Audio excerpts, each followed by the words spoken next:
సరే, వాక్యంలోనికి వెళ్దాము.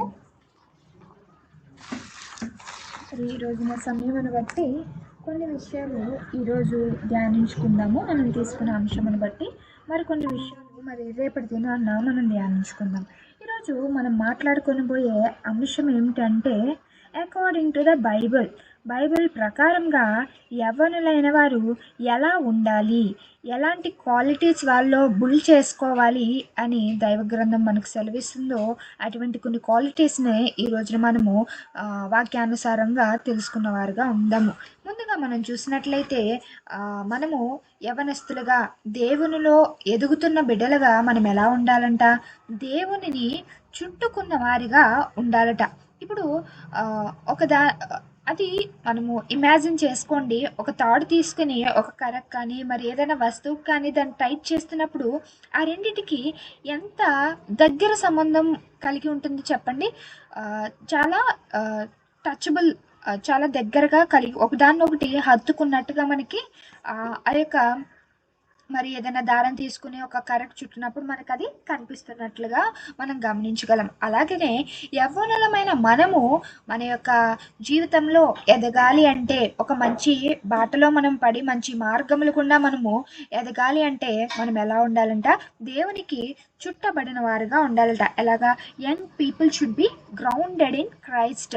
దేవునికి చుట్టబడిన వారుగా మనం ఉండాలని దైవ గ్రంథము సెలవిస్తుంది. అయితే మరి ఇది ఇలాగున దేవునితో ఇటువంటి బలమైన సంబంధము ఈ యవ్వన కాలంలో మాత్రమే కాదు, యవ్వన కాలంలో కలిగి ఉన్న సంబంధము మన వృద్ధాప్యం వరకు, మన క్రీస్తులో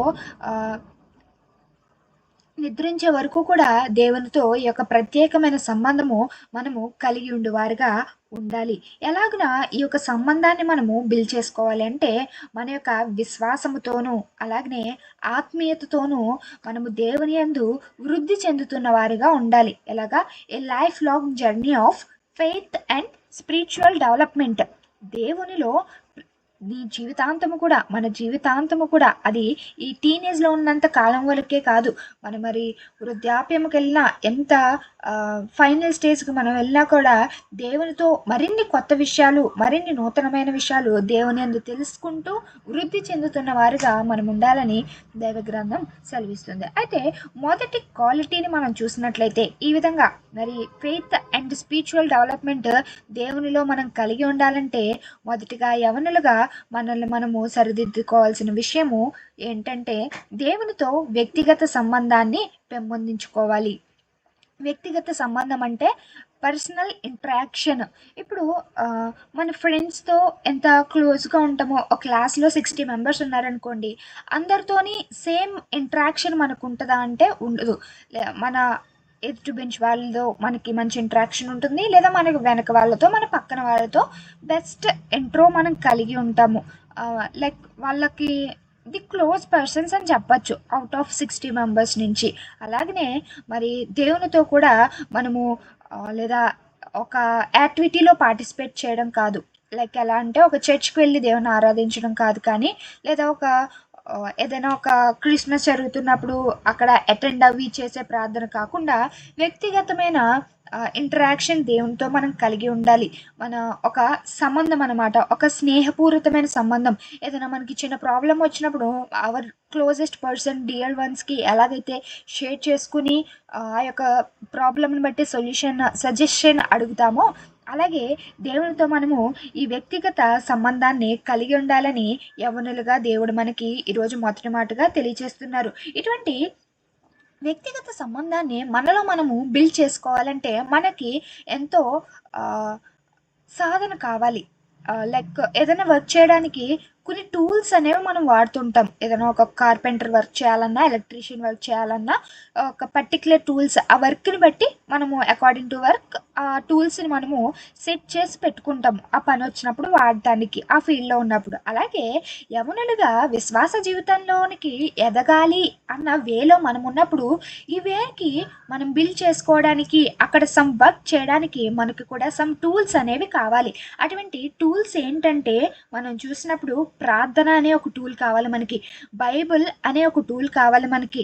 అంతేకాదు భక్తి జీవితము, లైక్ భక్తులైన వారు చెప్పిన మాట మాటలు అనేక మాటలు పుస్తకాల్లో పొందుపరచబడి ఉన్నాయి. అటువంటి భక్తిపూరితమైన రచనలన్నిటినీ చదివే ఒక టూల్ కావాలి మనకి. ఈ విధంగా ఏదైతే దేవుని గురించి మనకి క్లుప్తంగా తెలియజేస్తూ ఒక మంచి వేలో నడిపిస్తూ ఉన్నాయో అవన్నీ కూడా మన భక్తి జీవితంలో ఎదగడానికి యవనులుగా మనం వెలిగించబడడానికి, అనేకులకు వెలుగునివ్వడానికి ఈ యొక్క ప్రత్యేకమైన టూల్స్ అన్నీ కూడా మనకి ఉపయోగపడుతున్నవై ఉన్నవి. మొదటి మాట మనం చూస్తున్నాం, దేవుని యందు వ్యక్తిగత సంబంధము పెంపొందించుకోవాలి. వ్యక్తిగత సంబంధము దేవునితో కలిగి ఉన్నవారుగా మనం ఉండాలని ఈరోజు మొదటి మాటగా మనం చూసాం. మరి రెండవ మాటగా చూసినట్లయితే మన విశ్వాసాన్ని నిలబెట్టుకోవాలి. యవనులు తప్పక త్రొట్టిల్లుదరని యెషయా గ్రంథంలో మనకి వాక్యంలో కనబడుతుంది. ఆ వాక్యం చూసినట్లయితే మనము యెషయా గ్రంథము 40 అధ్యాయము మరి 29 నుంచి 31 వచనములలో మనకు కనబడుతుంది. యవనులంట ఏమైతారట, తప్పక త్రొట్టిల్లుతారట. వాళ్ళు ఎలా ఉంటారంటే ఇమ్మెచ్యూర్ మైండ్స్ కలిగి ఉంటారు. లైక్ వాళ్ళు అని కాదు, మనము యాజ్ ఎ టీనేజర్ మనందరం కూడా ఎలా ఉంటాము, ఇమ్మెచ్యూర్ మైండ్స్ కలిగి ఉంటాం. ఎవరైనా చిన్నగా ఇన్ఫ్లుయెన్స్ చేస్తే వెంటనే వాళ్ళ వైపుకు తిరిగిపోతాము. మళ్ళీ అక్కడి నుంచి వేరే వాళ్ళు వేరే విధంగా ఇన్ఫ్లుయెన్స్ చేస్తే మళ్ళీ వాళ్ళ వైపుకు తిరిగిపోతాము. ఇలాగా ఎవరు మనకంటే కొంచెం ఎల్డర్ ఏజ్లో కొంచెం కన్వీనియంట్గా మనకి అర్థమయ్యే రీతిగా లేదా మనకి కన్విన్సిబుల్ అయ్యేలాగా ఎవరైనా ఒక మాట చెప్తే ఆ మాటకి ఓకే ఇది మంచిదే కదా అని తొందరపాటు నిర్ణయాలు తీసుకుని ఆపదలో పడిపోయే ఒక ఇమ్మెచ్యూర్ మెంటాలిటీ మనం అందరం ఈ ఏజ్లో కలిగి ఉంటాము. ఆ యొక్క తప్పిదముల వల్లే మనము పాపంలో పడిపోయే స్థితిలోనికి కూడా మనం వెళ్ళిపోతాం. యవనులుగా దేవుడు ఏం చెప్తున్నారు, మీరు త్రొట్టిల్లుతారు, అపవాది మిమ్మల్ని ఎక్కువ టార్గెట్ చేస్తాడు, ఎక్కువ మిమ్మల్నే చెడపాలని చూస్తారు. బట్ మీరందరూ ఎలా ఉండాలి, మీ విశ్వాసాన్ని నిలవబెట్టుకున్న వారుగా మనం ఉండాలని దైవగ్రంథం సెలవిస్తుంది. మనం మొన్న చూసాము 1 పేతురు 1 అధ్యాయం 7వ వచనంలో విశ్వాసానికి ఏముంటాయంట, పరీక్షలు ఉంటాయంట. ఆ పరీక్షలు మనము అధిగమించినప్పుడే దేవుడు వచ్చినప్పుడు మనకి మహిమ అని ఆ వచనంలో క్లుప్తంగా కనబడుతుంది. యాజ్ లైక్ దట్ మనం ఏం చేయాలి, యవనులుగా మనము ఈ లోకంలో మన విశ్వాసాన్ని కాపాడుకునే వారుగా మనం అందరం ఉండాలని ఈ రోజున చూసుకుందాం. అది ఏ విషయాల్లో అంటే మరి మన ప్రవర్తనలోనూ, మనము ప్రేమించే వ్యక్తులందు కానీ, మరి మన విశ్వాసంలో కానీ, మన స్వచ్ఛతలో కానీ, మన ప్యూరిటీ అంటే మనము ఎటువంటి సోల్ కలిగి ఉన్నాము, ఎటువంటి హృదయం కలిగి ఉన్నాము, మరి అన్ని విషయంలో కూడా మన విశ్వాసాన్ని భద్రముగా కాపాడుకునే యవనుల వలె మనం ఉండాలని దేవాది దేవుడు ఆశిస్తున్న వారుగా ఉన్నారు. మరి మూడవ మాటగా మరి దేవుడు మనకు చెప్తున్నారు కదా, యవనులారా ఇతరులకు సేవ చేయండి. సేవ చేయడం ద్వారా అది మీరు నాకు కట్టుబడి ఉన్నట్లుగా ఒక బైండింగ్ అనేది నాకు ఏర్పడుతుందని దేవుడు చెప్తున్నారు. యవనులుగా మనం అందరం కూడా ఎలాంటి వారము చెప్పండి, చురుకైన వారము.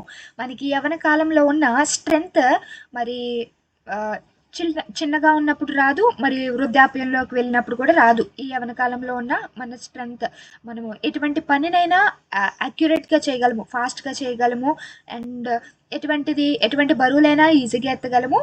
అంత త్వరగా మనకి అలసట అనేది రాదు. కాబట్టి దేవుడు చెప్తున్నారు కదా, ఇదిగో మీ యొక్క ఈ బలమును ఇతరులకు సేవ చేయడానికి వాడండి. లైక్ మన చర్చిలో చూస్తాము, ఎంతోమంది ముసలి వాళ్ళు మరి మెట్లు ఎక్కలేకపోవడము, లైక్ ఇలాగ కొన్ని ఇబ్బందులతో వృద్ధాప్యంలో ఉన్న వాళ్ళు ఇబ్బంది పడుతూ ఉంటారు. లేదా అనారోగ్యం కలిగి ఉన్నవారు కానీ, లేదా ఫిజికల్లీ హ్యాండిక్యాప్డ్ పీపుల్ కానీ, ఇలాగ మనము పలు చోట్ల చూస్తున్న వారుగా ఉన్నప్పుడు యవనులుగా నీవు వారికి ఎంత ఉపయోగపడుతున్నాము, ఎంత నువ్వు సర్వ్ చేయగలుగుతున్నావు, వాళ్ళకి ఏ విధంగా నువ్వు నీ సేవను వాళ్ళకి చేస్తున్నావు, నీ సేవను వాళ్ళకి అందిస్తున్నావు అనేది ఒకసారి ఆలోచన చేసుకోవాలి మనము.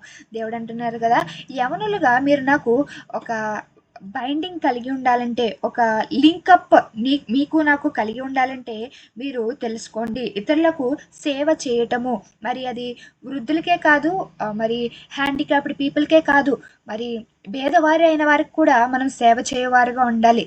లైక్ వాళ్ళకి కొంచెం డొనేషన్ ఆఫర్ చేయడం కానివ్వండి, వారు మరి ఫుడ్ కోసం సఫర్ అవుతున్నప్పుడు మంచి హెల్పింగ్ నేచర్ థింగ్స్ అన్నీ కూడా వాళ్ళకి చేయటం ద్వారా ఇతరులకు సేవ చేసిన వారిగా మనం ఉంటాము. అండ్ జనరల్గా ఒక మాట కూడా చెప్తుంటారు, ఎలాగా మానవ సేవే మాధవ సేవ అని సమ్ అదర్ పీపుల్ ఇలా చెప్తుంటారు. యాజ్ లైక్ దట్ దేవుడు కూడా చెప్తున్నారు, ఇదిగో నీ తోటి వారికి నీవు సహాయపడు, నీ తోటి వారికి నీవు సేవ చేయు, అప్పుడు నీకు నాకు ఒక దగ్గర సంబంధం కలిగి ఉన్నవారుగా మనం ఉండగలము అని దేవుడు చెప్తున్నారు. అయితే 4వ మాటగా మనం చూసినట్లయితే మన విశ్వాసాన్ని పంచుకోవాలి. ఎలాగా? ఇప్పుడు as a child of God, as a believer of God, నీవు దేవునిలో ఎంతో విశ్వాసం కలిగిన వారివి. నీ విశ్వాసము ఎంత గొప్పదో నీకు తెలుసు, నువ్వు దేవుని యందు ఎంత విశ్వసిస్తున్నావో నీకు తెలుసు. అట్ ద సేమ్ టైం నీ పక్కనున్న నీ ఫ్రెండ్ సమ్ ప్రాబ్లంతో సఫర్ అవుతూ ఉన్నారు, సమ్ డిప్రెషన్లో వాళ్ళు ఉన్నారు. నీవు వాళ్ళ వద్దకు వెళ్ళి మెల్లిగా నీ యొక్క విశ్వాసాన్ని, దేవుని పట్ల నీవు పెంపొందించుకున్న విశ్వాసాన్ని, ఇదిగో నీవు దేవుని విశ్వసించు, దేవుని నీవు నమ్మిన యెడల ఈ విధంగా నీకు కార్యం చేయబడుతుంది, లేదా దేవుడు నీకు ఈ దుఃఖం నుంచి సమాధానమునిస్తారు, ఆయన నీవు నమ్ము అని మన యొక్క విశ్వాసాన్ని, మన యొక్క జీవిత సాక్ష్యాన్ని, మన జీవితంలో దేవుడు చేసిన క్రియలను ఎదుటివారికి పంచుకునే వారిగా ఉండమని ఎవరినైనా మనకి దేవాతి దేవుడు చెప్తూ ఉన్నారు. మరి ఈ ఈ యొక్క విశ్వాసాన్ని పంచడమే, మరి మరొక మాటలో మనం చెప్పాలంటే సువార్తను పంచిపెట్టడము. మనము ఇలాగా ఒక గ్రూప్ ఆఫ్ 6 పీపుల్గా గ్యాదర్ అయ్యి ఏం చేస్తున్నాం?